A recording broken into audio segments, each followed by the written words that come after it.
من فيض مولانا الغفور قرآن رب العالمين جاء لنا نبراس نور فيه السعادة واليقين أسمى المعاني في السطور نسمو بها دنيا ودين نلقى الشفاعة في النشور بدلائل النور المبين في حفظه تحلو الأمور ما خاب من يرجو المعين نلقى الشفاعة في النشور بدلائل النور المبين بدلائل النور المبين.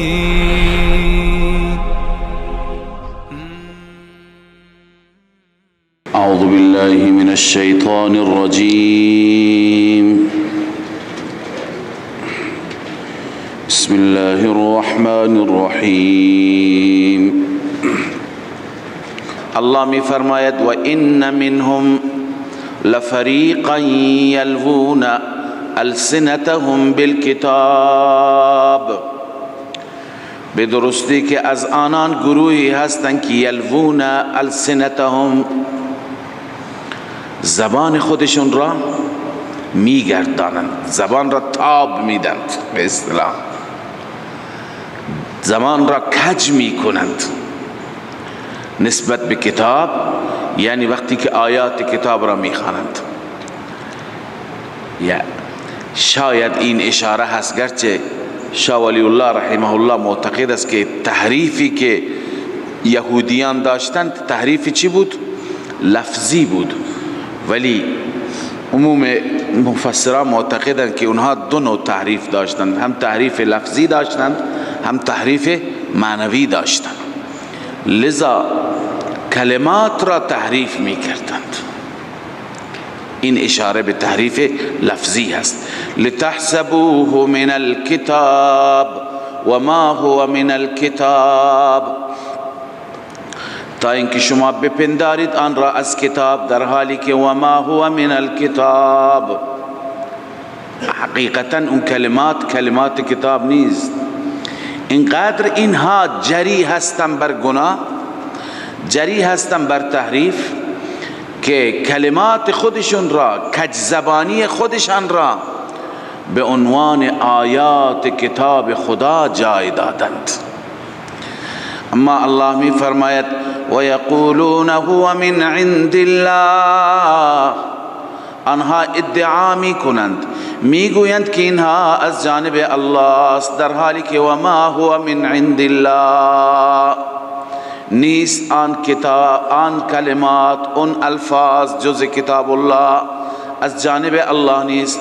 و یقولون علی الله الكذب وهم یعلمون، رب العالمین می فرماید آنها بر الله کذب میگویند، دروغ میگویند، در حالی که خودشان هم میدانند، و هم یعلمون، میدونن این کلمه مال ماست، این دروغ را ما اضافه کردیم.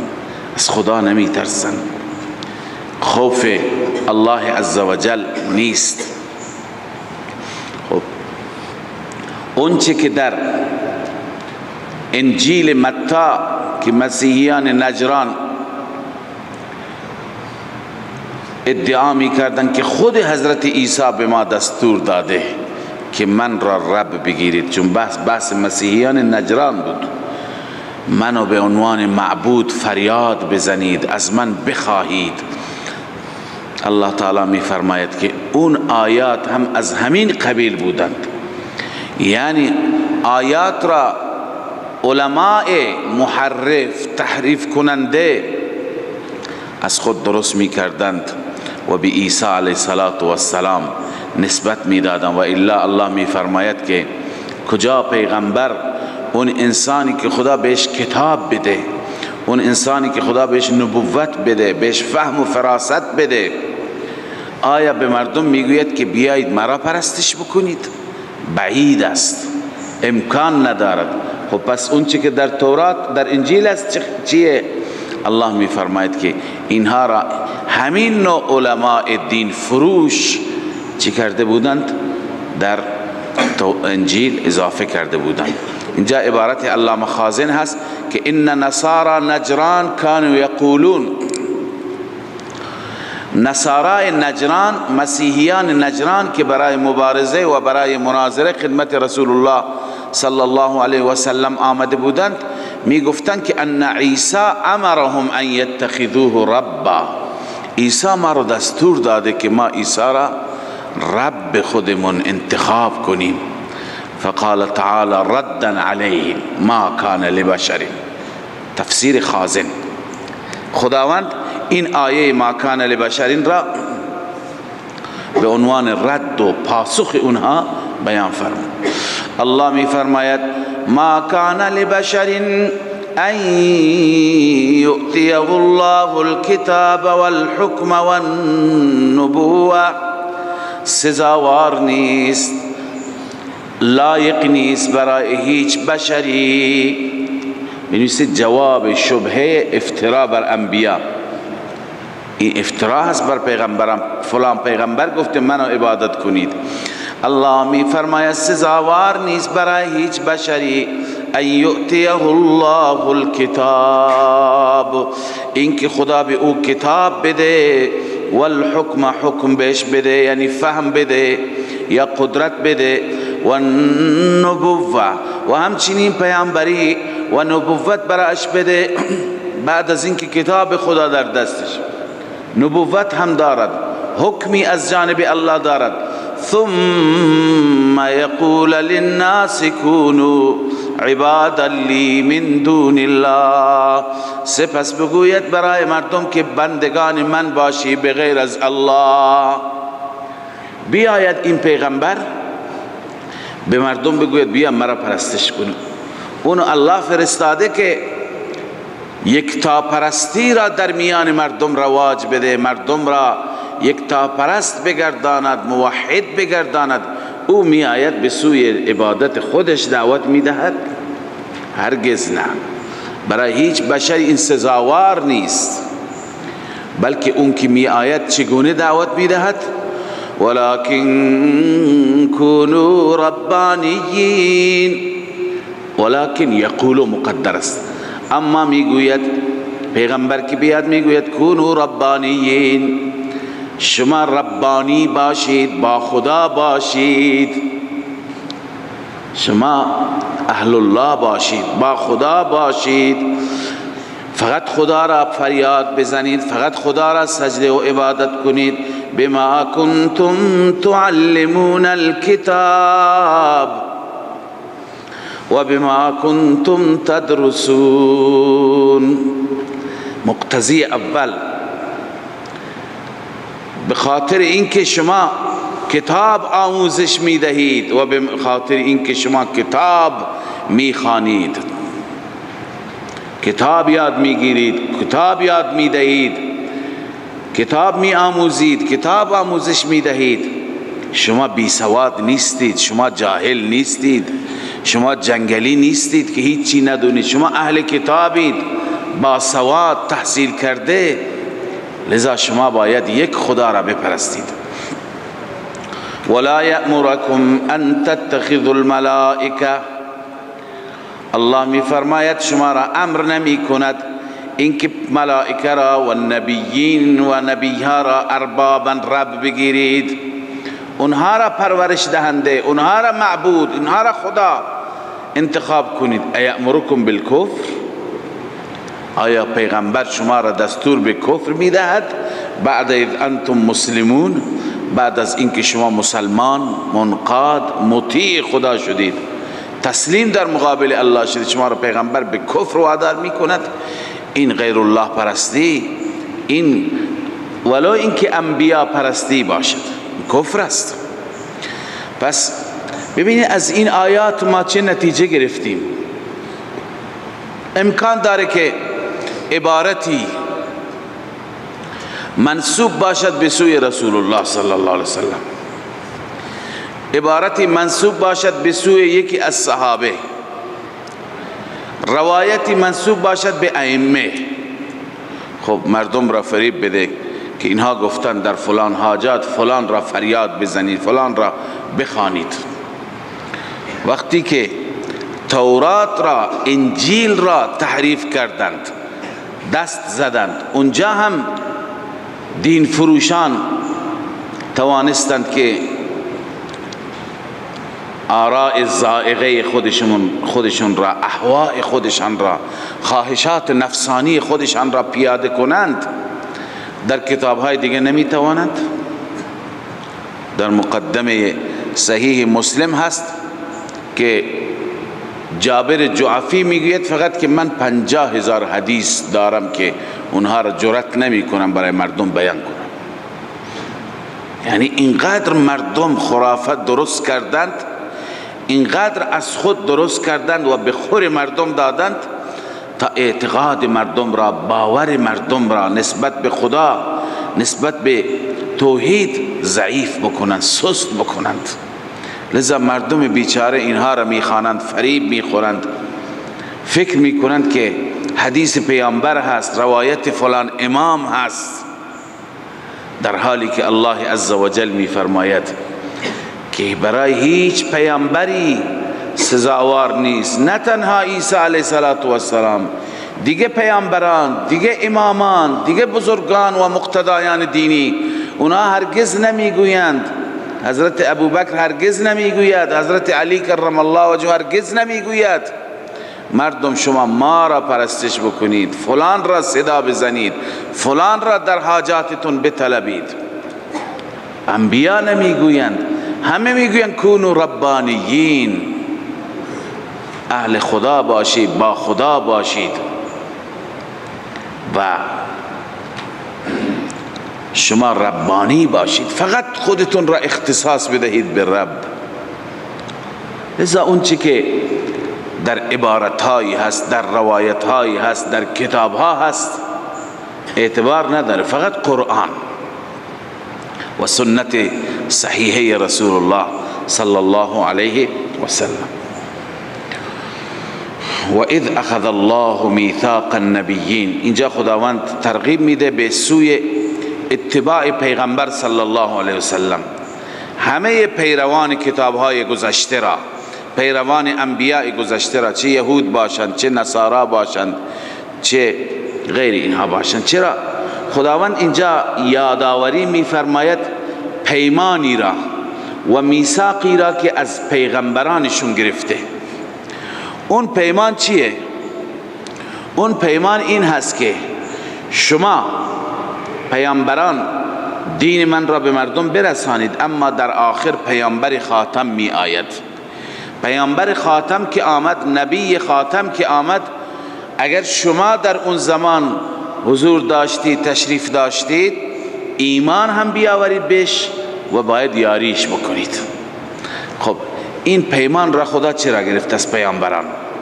پیامبران که نبودن در زمان رسول الله صلی الله علیه وسلم. در واقع هر پیغمبری که پیمانی میبندد، عهدی و میثاقی را امضا میکند از طرف خودش و امت خودش، از طرف خودش و پیروان خودش. معنیش اینی که ای پیامبران شما این پیمان را ببندید، شما و امتتون موظف هستید.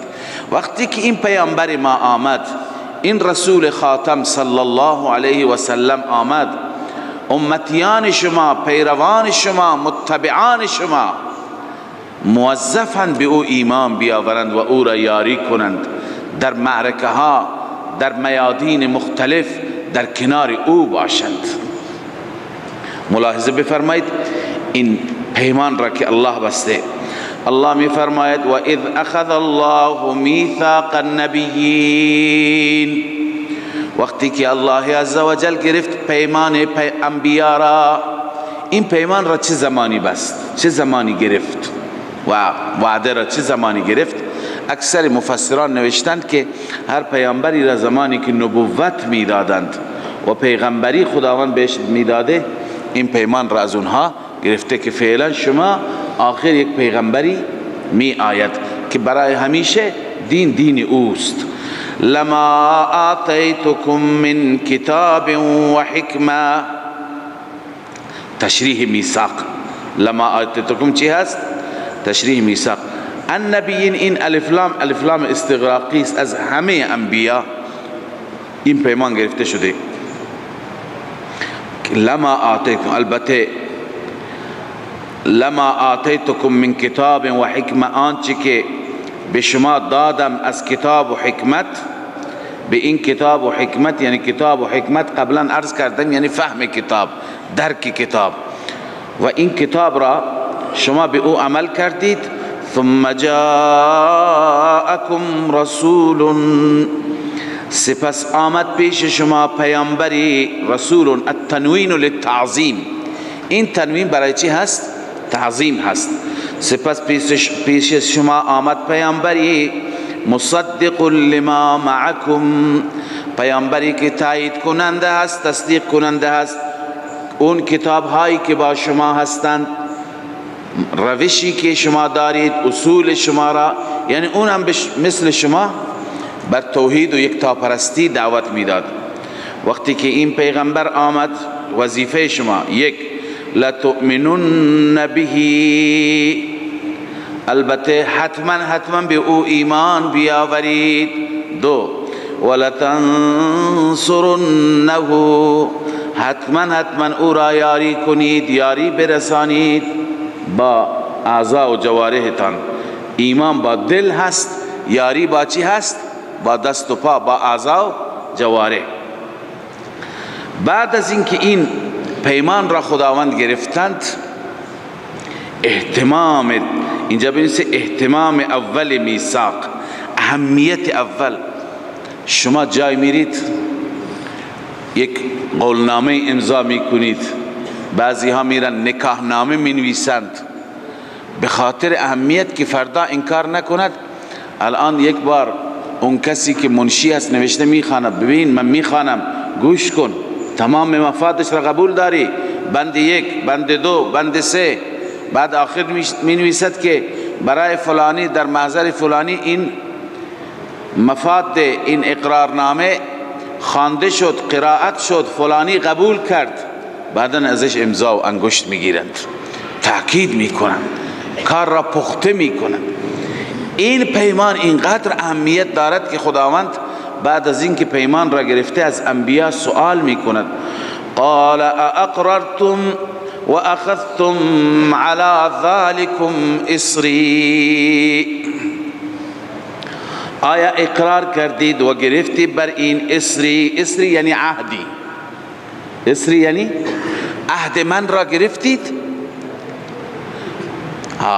اصری معناه هل اخذتم على ذلك اصری على الامم، والاسر بكسر الهمزه العهد، روح المعانی، والاسر بكسر الهمزه العهد.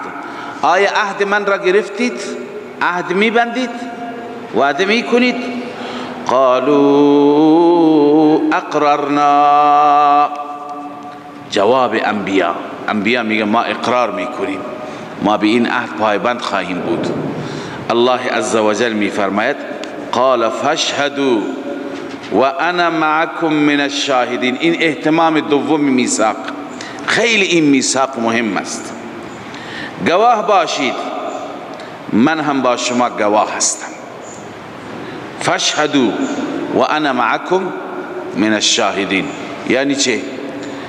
بازم امام رازی نوشته یعنی فلیشهد بعضکم علی بعض بالاقرار، با این اقرار بعضی از شما انبیا به بعضی دیگه گواهی بدهید.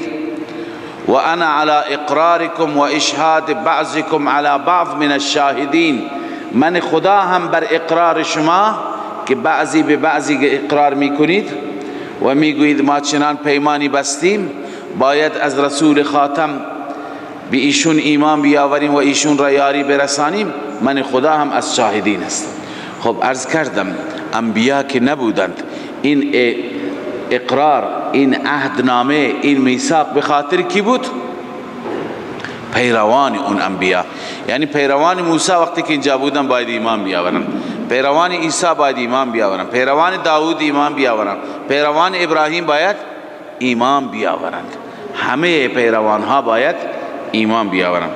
الله می فرماید فمن تولا بعد ذلك فاولئک هم الفاسقون.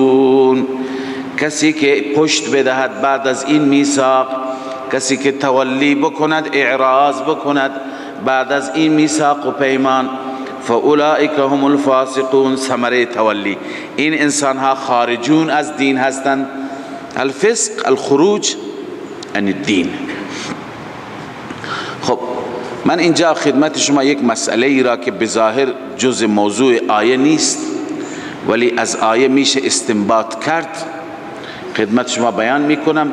جای اون موضوع در سوره کهف است ولی چون اینجا این آیه آمده من خدمتتون عرض میکنم. شما وقتی که سوره کهف را بخوانید، داستان موسی و خضر را میخوانید. موسی و خضر رفتند.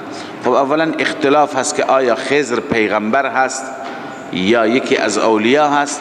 بیشتر مفسران معتقدند که خضر نبی، خضر پیغمبر است، اما بعضی معتقد هستند به حیات خضر علیه السلام. آیا خضر پیغمبر زنده هست هنوز؟ آیا الیاس پیغمبر زنده هست؟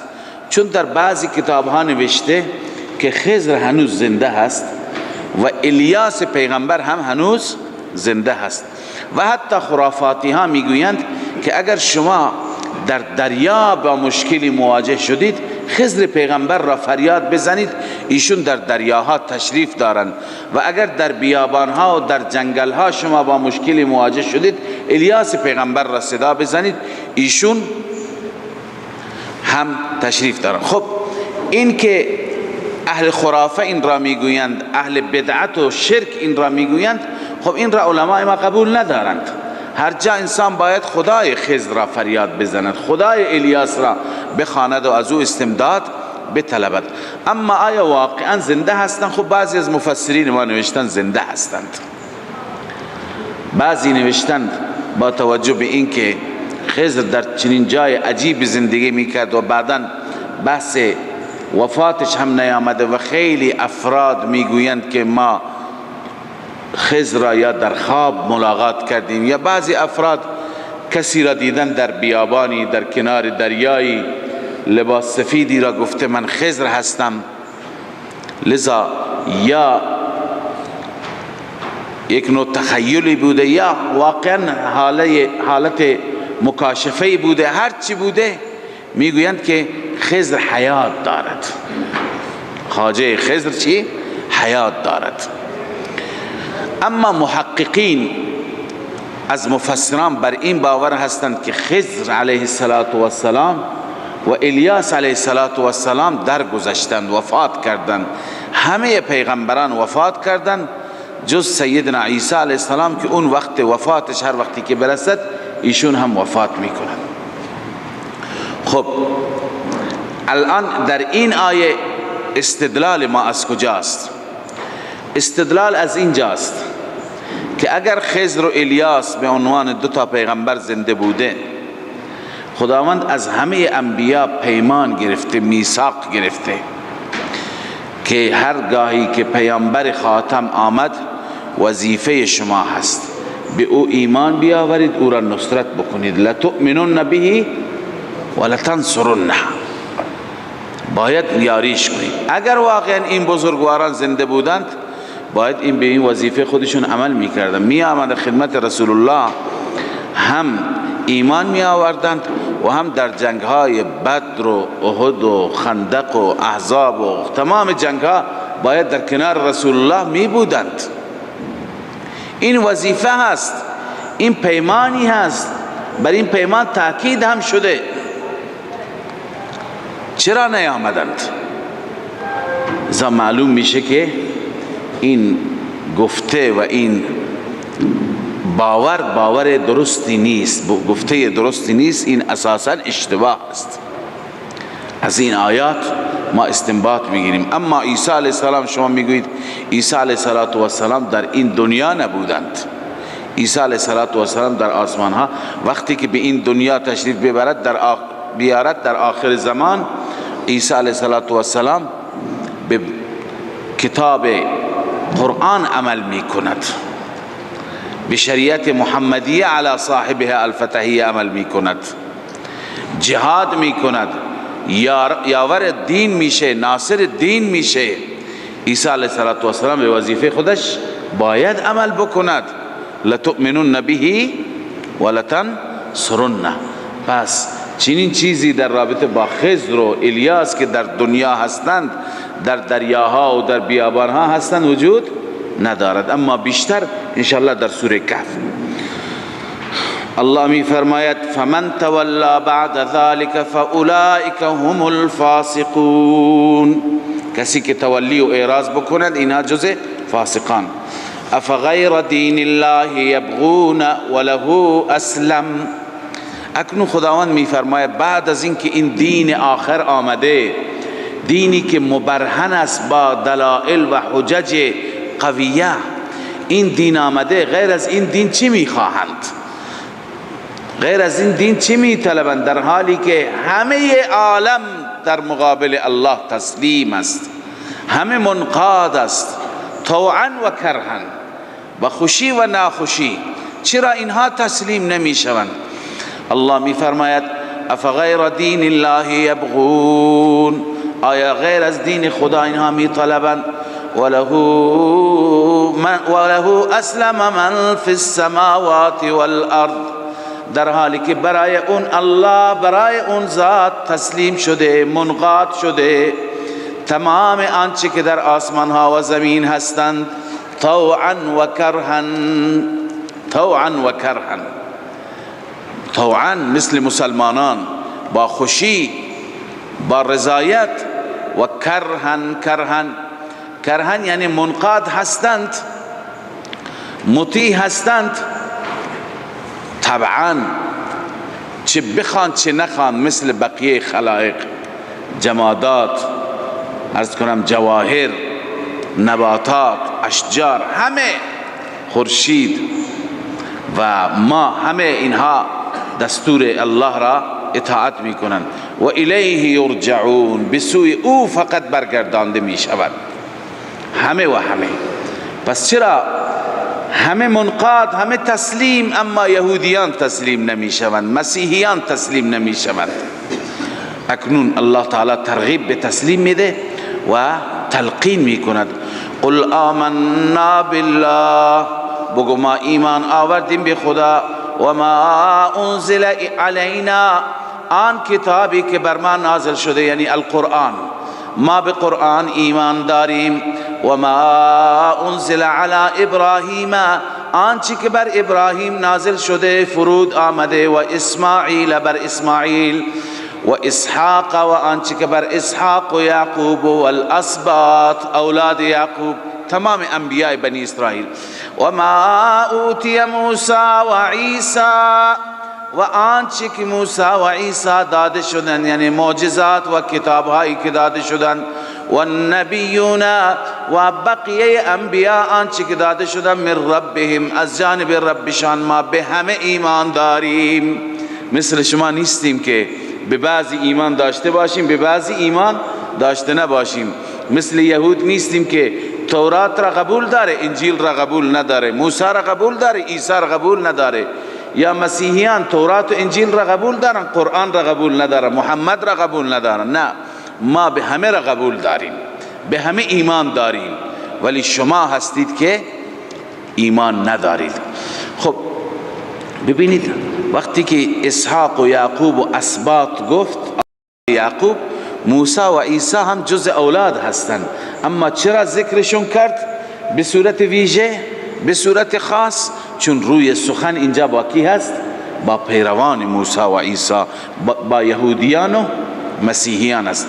لذا الله می فرماید که اینها را بگو که ما به همه ایمان داریم. لا نفرق بین احد منهم، ما بین هیچ یک از اینها جدایی نمی کنیم، تفریق نمی کنیم. چطور تفریق نمی کنیم؟ شما میگویید که محمد صلی الله علیه و سلم افضل است، امام الانبیاء است، سید المرسلین است، آقای تمام پیغمبران است. تفریق جدایی هست، یکی بهتره، یکی به هر حال از اون پایین تره. ما از نظر فضیلت ما جدا می کنیم، اما از نظر ایمان تفریق نمی کنیم. لا نفرق بین احد منهم مثل شما بان نؤمن ببعض و نکفر ببعض. به بعضی ایمان بیاوریم، بعضی دیگر را ایمان نیاوریم، کفر کنیم. ما این کار را نمی کنیم. علامه آلوسی نوشته لا نفرق بین احد منهم بالتکذیب و التصدیق. مثل شماها بعضی را تکذیب کنیم، بعضی را تصدیق کنیم. کما فعل اليهود والنصارى، مثل شما یهود و نصارا که انجام میدهید، بعضی را تکذیب بعضی را تصدیق. بغیر از این ما این کار را نمی کنیم. اما والتفریق بین ذلك بالتفضیل جائز. اما مسلمانان اون چه که میکنند بین انبیا فرق قائلن. بچی؟ بالتفضیل. بعضی را فضیلت میدهند، بعضی را پایینتر، بعضی را بالاتر. این جایز است. قرآن خودش گفته تلک الرسل فضلنا بعضهم علی بعض. فضیلت ها را قرآن حتی یاد کرده. منهم من کلم الله و رفع بعضهم درجات و آتینا عیسی ابن مریم البینات. ویژگی ها و خصوصیات هر یک از انبیاء خدا بیان فرموده. پس تفریق اونطوری که آلوسی میگه والتفریق بغیر ذلك بالتفضیل جائز. تفریق غیر از این صورت که بعضی را فضیلت بدیم بر بعضی، این جائز هست. بله. لا نفرق بین احد منهم و نحن له مسلمون. ما فقط برای خدا مسلمون. مسلمون را چه تفسیر کردیم؟ مخلصون. مخلصون همون موحدون هست. مخلصون له فی العباده. ما در عبادت خالصتا عبادت را برای الله انجام بدیم. یعنی یک جایی هستیم، مثل شما هر جایی نیستیم، هر کسی را پرستش نمی کنیم. و من یبتغی غیر الاسلام دینا. خب پس اکنون تعیین شد که فقط خدا را باید عبادت کرد. الله می فرماید و من یبتغی غیر الاسلام دینا. هر کسی که بطلبد بخواهد غیر از اسلام دینی را، فلن یقبل منه، ثمره دنیوی، فلن یقبل منه، در دنیا از او پذیرفته نمیشه، ثمره اخروی، و هو فی الاخرة من الخاسرین. این انسان در آخرت از زیانکاران است، ضرر و زیان. کیف یهدی الله قوما کفروا بعد ایمانهم. عناد قوم، ضدیت این قوم را الله یادآوری می فرماید. الله می فرماید این قوم را من چگونه هدایت کنم. کیف یهدی الله قوما، چگونه هدایت می فرماید الله عزوجل قومی را. بنویسیم مراد اهل کتاب. اهل کتاب را چطور انتظار داری هدایت بشن در حالی که کفروا بعد ایمانهم، آنها کفر کردن بعد از ایمانشان. چطور بعد از ایمانشان؟ قبلا بار بار خدمت شما عرض کردم که اینها آمده بودند اینجا که ایمان بیاورند. قبلا در تورات و انجیل خوانده بودند، میگفتم ما به پیغمبر خاتم ایمان میآوریم، او را یاری میکنیم. خب این ایمان هست. بعد از اینکه این پیغمبر خاتم آمد و از نسل اسماعیل شد نه اسرائیل، از این تعصب قومی چیکار کردند؟ اونها انکار کردند، کفر کردند. لذا الله می فرماید کفروا بعد ایمانهم و شهدوا، قبل از آن گواهی دادند که ان الرسول حق، رسول حق است، یعنی از جانب الله است. و جاءهم البینات، پیش آنان بینات آمده بود، حجج آمده بود، دلائل آمده بود. اما اینها بعد از این همه دلائل، بعد از اقرار و اعتراف کفر کردند. الان که کفر کردند چگونه خدا هدایتشون بده؟ والله لا یهدی القوم الظالمین. رب العالمین هدایت نمی فرماید این چنین قوم ظالمی را. این چنین قوم اینقدر ظلم. خودت باور داشتی، خودت قبول داشتی، الان به خاطر اینکه از فامیلت نیست، از اسرائیلی ها بنی اسرائیل نیست، انکار میکنی. خب این انسان ها جزایشون چیه؟ الله میفرماید اولئک جزاؤهم ان علیهم لعنت الله. ثمره اول ارتداد بنویسید، نتیجه اول ارتداد، کسی که اول ایمان داره بعدن کفر بکند. الله میفرماید اینها جزایشان این هست که ان علیهم لعنت الله، به درستی که بر آنها لعنت الله است، والملائکه، لعنت ملائکه هست، والناس اجمعین، لعنت همه مردم هست، لعنت مؤمنین هست. ببین شما که اینجا میخوانید لعنت الله والملائکه والناس، دیگه خود به خود لعنت میشن تا قیامت. اینها ملعونند، اینهایی که بر عناد و بر ضد سوار شدند و بر رسول الله صلی الله علیه وسلم، رسول الله را انکار کردند. اول میدونستند تا که در این لعنت میمانند. خالدین فیها، همیشه در آن لعنت هستند.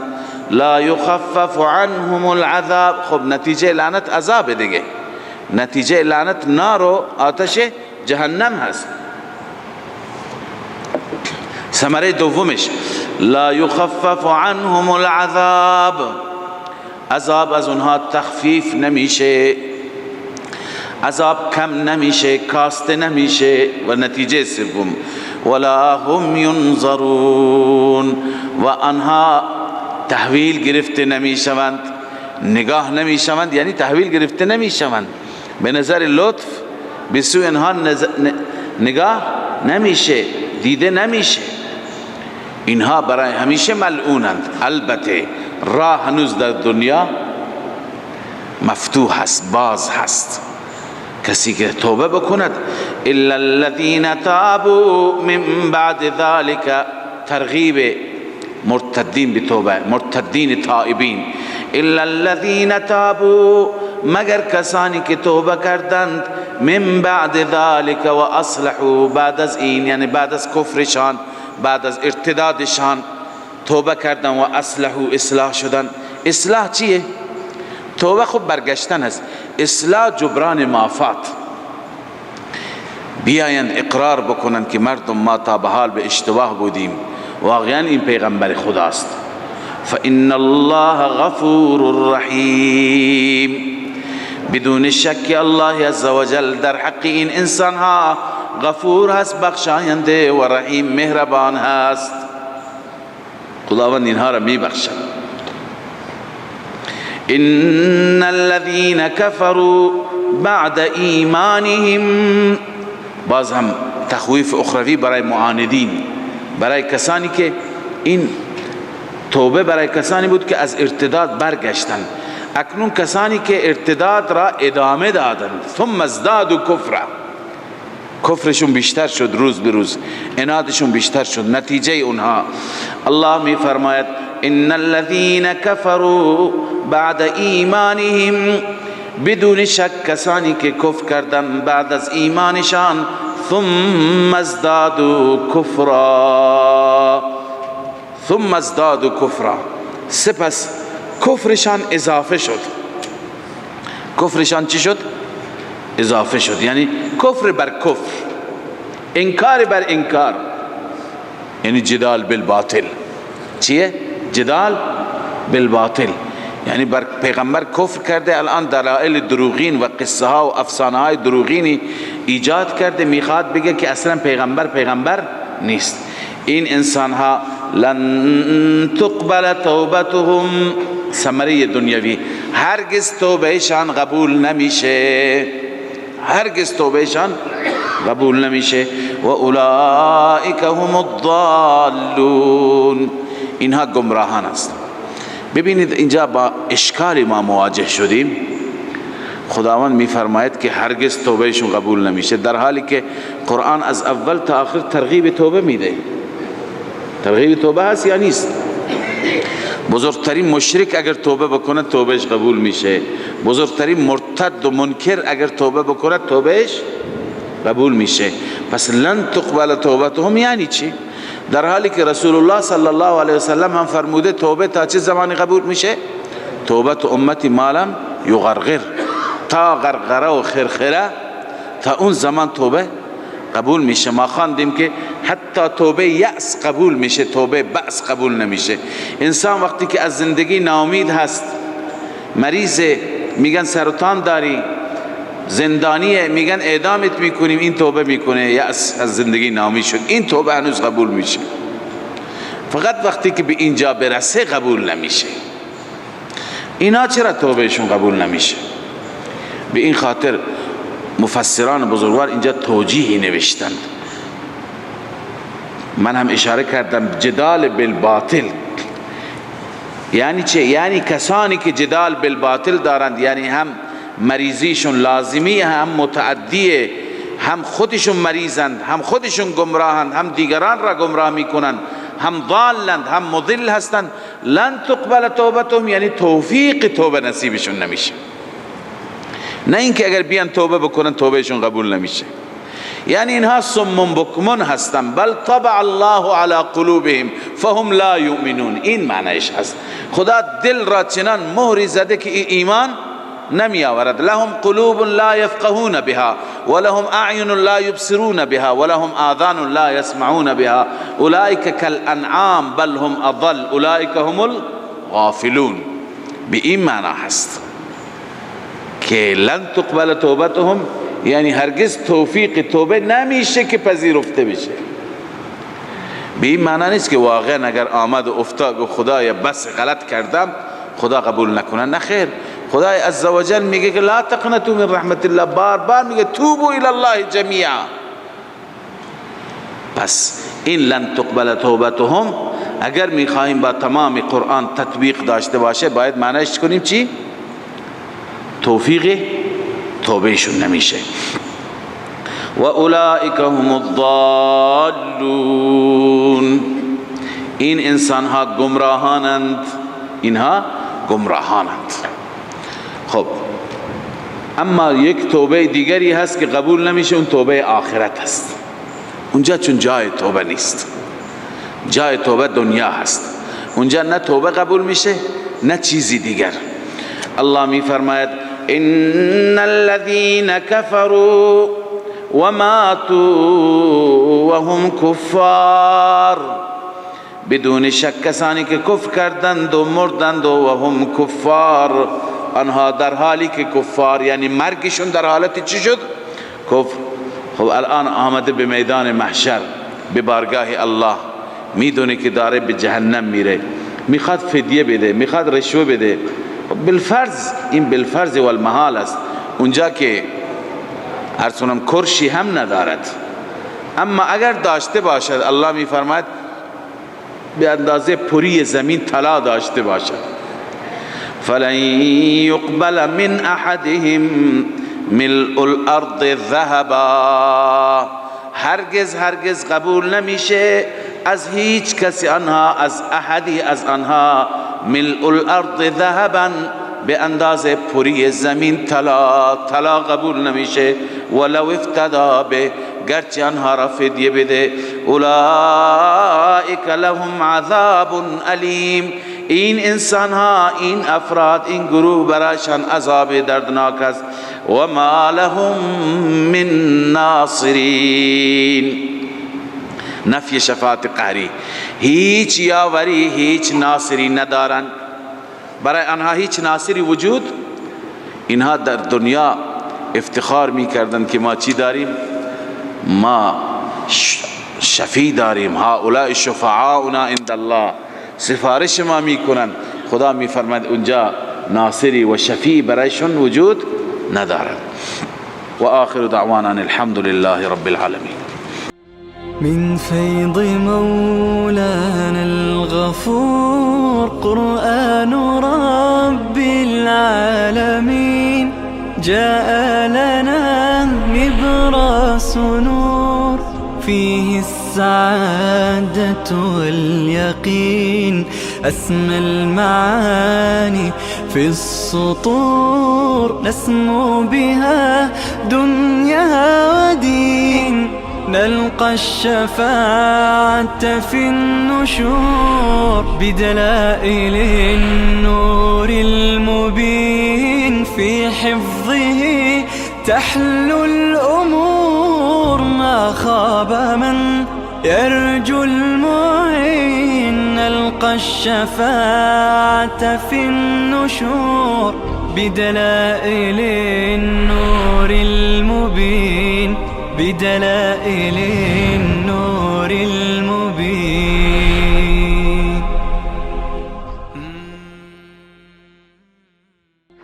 من فيض مولانا الغفور قرآن رب العالمين، جاء لنا نبراس نور، فيه السعادة واليقين.